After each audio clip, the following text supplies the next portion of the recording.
This show is a part of Pop Americana. For more great shows like this one, please check the link in the episode description. This show is a part of Pop Americana. For more great shows like this one, please check the link in the episode description. Cartoons, the animated frontier. These are the voyages of the Cellcast podcast. Its continuing mission to explore strange new cartoons, to seek out new animation styles and new creative storytelling methods, to boldly go where so few ever go again.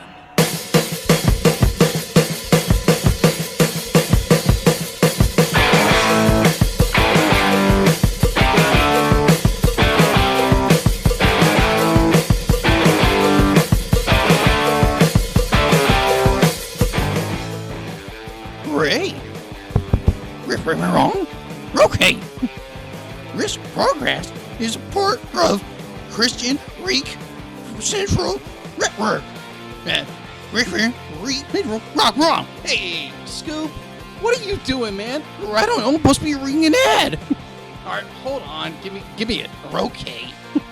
All right. This podcast is part of the Christian Geek Central Network at ChristianGeekCentral.com. Hello and welcome to another episode of The Cellcast. The animated series. Joining me today is a man who just got tired of hearing that rattle, Jacob. Why, thank you. I'd like to introduce our co-host, a man whose siblings can be a pain in the neck. Welcome, Drew. How would I know? I'm an only child. I know this. So why would I know this? I don't know. Anyway, how are you doing, Jacob? I'm doing well. All right. So today we're working our way through Tangled, the series, and we are on episode 15, The Way of the Willow, which first aired on October 22nd, 2017. It was directed by Steven Sandoval and written by Katie Matilla. Summary for this episode: Queen Arianna's estranged younger sister, Wilhelmina, or Willow for short, appears uninvited on her sister's birthday. She gives her an unusual creature for a present that ends up causing a huge problem during the 9-year Imperium shower. The every 9 years Imperium shower. This is the second episode where Cassandra makes absolutely no appearance. The Umlauts 2 dots on her back is a reference to the word umlaut, which 2 dots above vowels. Really? And this episode reveals that Rapunzel got her mannerism from her aunt. So this episode, I like to call a Tribble episode. Yes, pretty much. Because it's one of those episodes where there is a pet involved that you have to follow certain rules or it goes crazy and lots of weird things happen. Same thing happens in the movie Gremlins, thank you. For some reason my mind kept going to Goonies. Entirely different. Yeah, haven't seen the movie yet. Anyway, so it's the same kind of thing, and so since these come up ever so often, you kind of get an idea as to how well this kind of story is played out in different series. Yeah. You know what's going to happen. You know what's going to happen. Thank you. At some point, someone's going to break the rules, and there's now going to be a tragedy. Yeah. And so that plot point, I saw coming from about, the minute that we're obviously in the beginning of Gremlins there at the very beginning of the episode. Almost heavily inspired by us. Yes, pretty much. And the only rule on this one is that you don't take away her rattle because, they don't explain why you don't take away her rattle until they take away the rattle. And it's like, okay, how does this work? What kind of... at least with any other time where I've run into this particular plot point in a show, even if I don't 100% get it, there is some logic. Like, you feed a Tribble anything, and it will automatically reproduce. Yes. So you don't feed the Tribble. Quadrotriticale. Anyway, it's beside the point.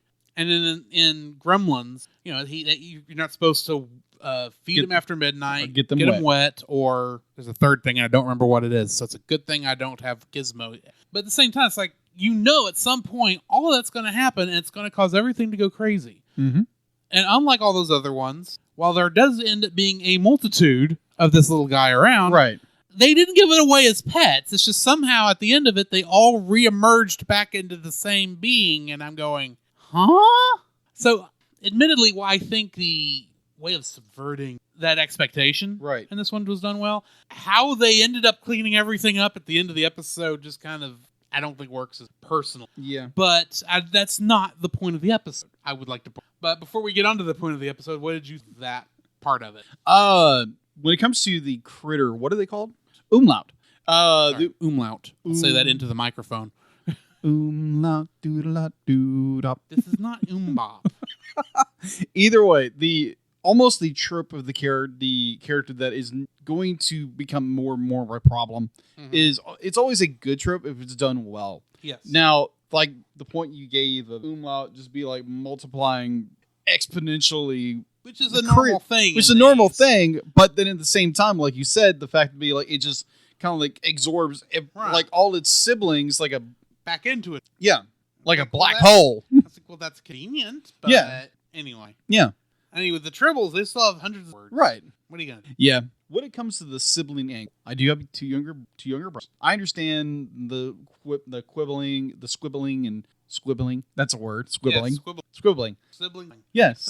Yeah. I enjoyed it because it gives you a better perspective of the queen's life, where in most stories they kind of just be like, oh, they have a sibling, but they don't really go into like the depth of that relationship or maybe the problems of that relationship, where Willow is just doing something to maybe gain attention to herself or something because her sister's the queen. Of course you want to give a little attention to yourself, but overall I enjoy they have to come together and fix the problem at hand. Right. And it was thoroughly enjoyable. It was thoroughly watching definitely Rapunzel.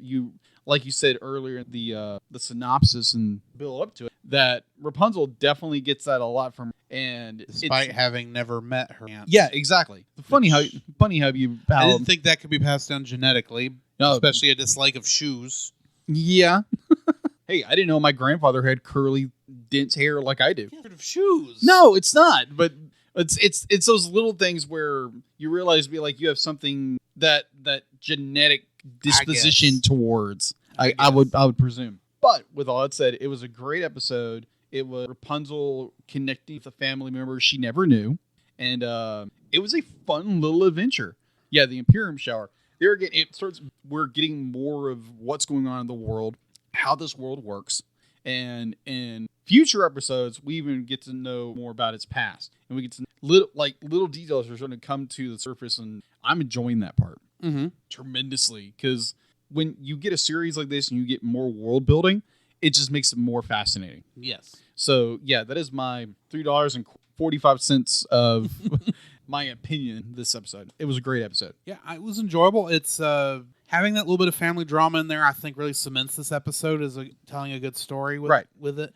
But if anything, I think I can kind of tell just in the way the show is going, it might be heading away from these more, I hate to call them filler episodes because they're not really filler because we're learning different things about the characters. Right. We're getting to the end of these non-main story centric episodes. Yeah. I don't know this for certain other than I have seen the next 3 as of this recording. Yeah. But it does feel like we are moving away from the slice of life aspect into more of the story aspect of it. Right. So yeah, I guess join us next time for part 1 of Queen for a Day. Yeah. Stay tuned. Come, Jacob. We must prepare for next week. Prepare for what, Drew? The same thing we do every week, Jacob. Record a podcast. Oh, boy. Come, Jacob. We must prepare for next week. Prepare for what, Drew? The same thing we do every week, Jacob. Record a podcast. Oh, boy. So where can they find you, Jacob? You can find me on Facebook at Jacob B. Heron, also on Facebook at Jacob's Daily Art Corner, where I try to draw each and every day. I don't get to it as often as I like, but join me there. Also, you can find me on Instagram at Jacob B. Heron, on Twitter at Jacob Heron, and Letterboxd at Jacob Heron. So where can they find you, Drew? You can also follow me on Letterboxd at GGeorge759, Facebook as Drew Dodgen, my Facebook page where you can see pictures I've taken at Drew's Photo Bin. You can also follow me on Twitter at GGeorge759. You can email us at thecellcastpodcast@gmail.com. You can also follow us on Twitter at cast_cell. You can follow us on Twitch at twitch.tv/thecellcastgaming. You can also follow us on YouTube at Cellcast. Listen to our podcast on Apple Podcasts, Google Play Podcasts, Stitcher, Spotify, and your favorite podcast directory. You can also listen to us on the Movie of the Week podcast with Jim Herron, where we talk about live action movies. And remember, Cell is a single L.